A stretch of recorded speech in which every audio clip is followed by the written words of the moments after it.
In 1980, Fred moved into an apartment on Manhattan's Upper West Side. Gwynne enjoyed the bachelor life, but all that changed when a friend introduced him to 30-year-old Deborah Flater. We had a lot in common. I was working in book publishing. He, at the time, was working on one of his children's books. And I took an interest in what he was doing, and so we had a common ground there. Deb's strong will and take-charge attitude appealed to Fred, and they soon began seeing more of each other. She made him feel very secure, and she's a strong woman, and he really liked that. He likes to have a strong woman to take care of him, and he liked to be told which way to go. And Debbie was just the woman for the job. Together, the couple decided to focus their energy on Fred's film and TV career. In 1981, the 55-year-old actor received an offer to reprise the role of Herman Munster in the NBC TV movie, The Munsters' Revenge. Fred did not want to really do the Munster thing again. And I told him, I said, look, the thing to do is name an astronomical figure. And they'll reject it, and that'll be the end of it. Well, he named an astronomical figure. Well, they took it. After filming was completed, Fred was eager to move on to more serious acting challenges. In 1984, Gwynne got his chance when he won a flashy role in Francis Ford Coppola's The Cotton Club, starring Richard Gere and Bob Hoskins. Fred was cast as Big Frenchie, the loyal friend and bodyguard to Hoskins' club owner, Oni Madden. Bob Hoskins and Fred wrote some of their own scenes, in particular the watch scene. I think it added a new perspective to Fred's acting ability. Let me see your watch. Let's see. They picked me up in front of the club about, they picked me up about, oh shit. I think I broke it. Come here, give it to me. No. I can fix it. Yeah. You cheap son of a bitch! You only offered $500 for me? What? If you were kidnapped, I wouldn't offer more than that for you. For his performance, Gwynne received the attention of other influential Hollywood directors. And over the next few years, the actor entered a new phase in his career when he appeared in a series of A-list films that established him as one of Hollywood's most sought-after character actors. His personal life mirrored his newfound stability, and on March 9, 1988, he and Deb married. The following year, Gwynne decided it was time to publicly display his artwork. The exhibit, which he called Drawn and Quartered, featured paintings that combined Fred's lifelong love of wordplay with his irreverent sense of humor.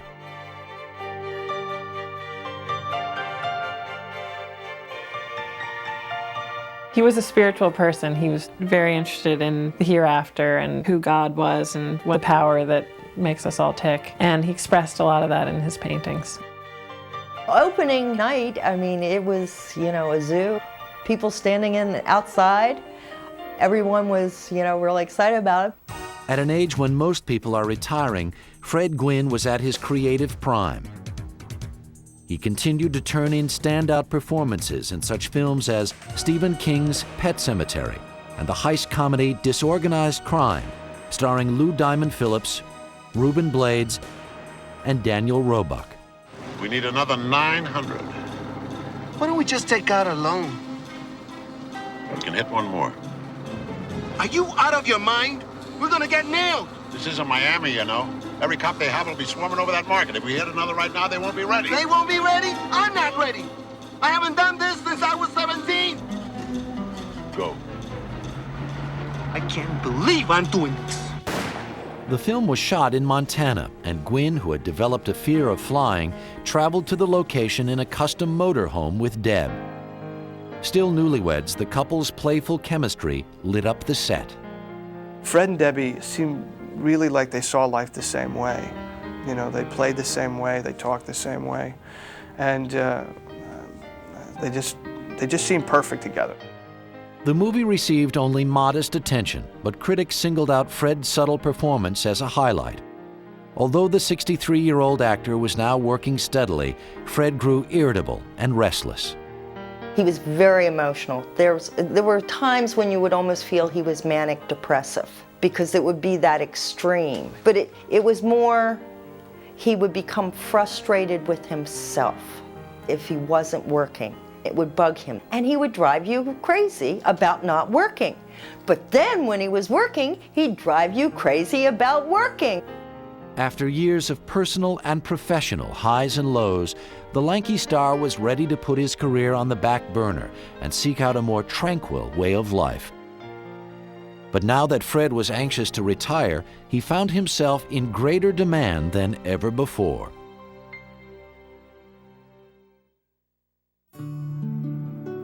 In 1989, after living most of his life in New York, Fred Gwynne decided to leave behind the hustle and bustle of the big city. We both realized that we really missed the country. We thought, boy, wouldn't it be nice to have a place in the country? The couple purchased a farm in rural Maryland where Deb had grown up. Well, at that time it was 280 acres and we added 10 more to it.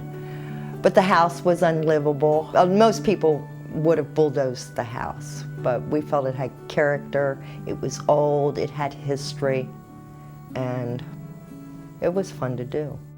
While Deb struggled to turn the ranch into a profitable venture, Fred focused on his art. They had to build him a big studio. He had this big, beautiful, spacious studio, and he got so much work done. But I have a feeling that he missed the city sometimes and missed just the pulse, the beat of city living and sort of the excitement of it all. To help finance the costly renovations, the actor turned to the lucrative world of commercial voiceovers, and his rich bass baritone could be heard in a variety of TV ads, such as this one for Dreyer's Ice Cream. Doing things the old-fashioned way does take a little extra time, but it's worth it, because it keeps the greedy little rugrats away from her Dreyer's almond praline. He had found voiceovers and found that, man, that was an easy way to make money. And then he could paint and draw and write children's books and do all those other great things.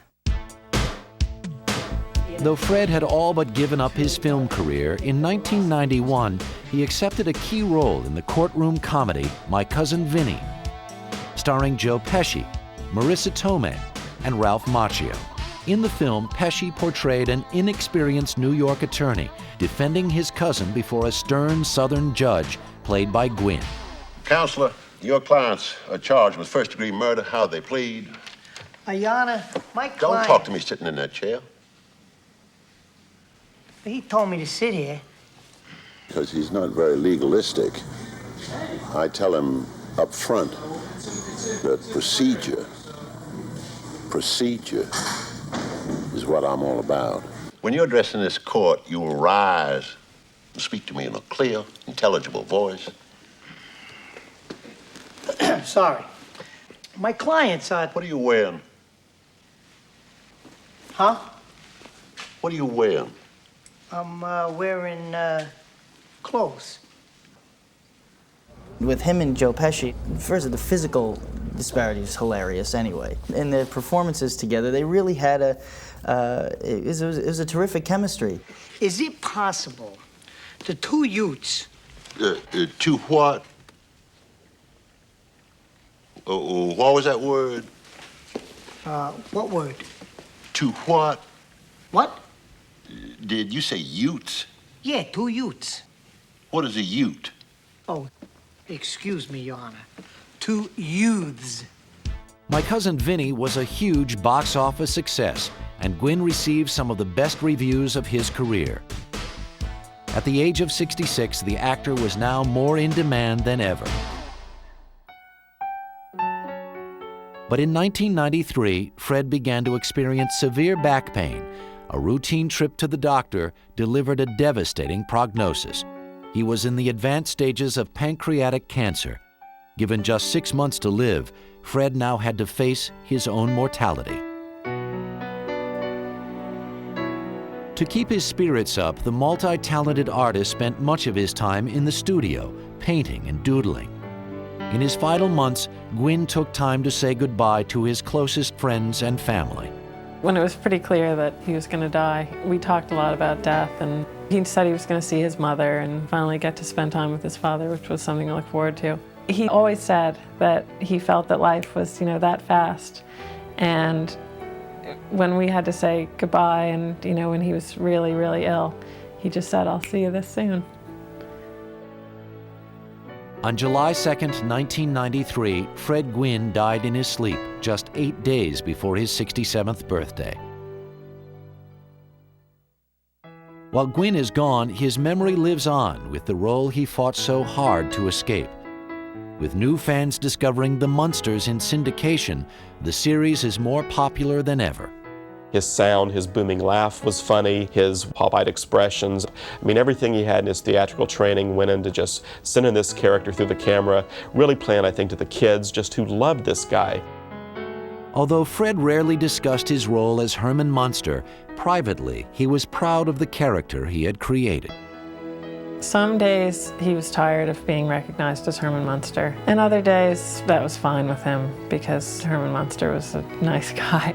But beyond the role that made him famous, Fred Gwynne leaves behind a rich legacy of work that included children's books, a collection of paintings and sculpture, and a diversity of screen roles that continue to touch audiences throughout the world.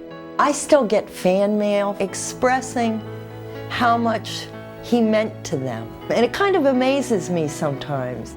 Fred Gwynne loved life, and he was given a lot of talents with which to express that love. He was just this big, huge man, and he was a little boy inside of that big, huge man. I never saw Fred's ego. He wasn't about, look at me. He was about the dance. He was fine. Very hard to talk about someone you had so much fun with, you loved, you admired. I love you, Fred. Rest in peace.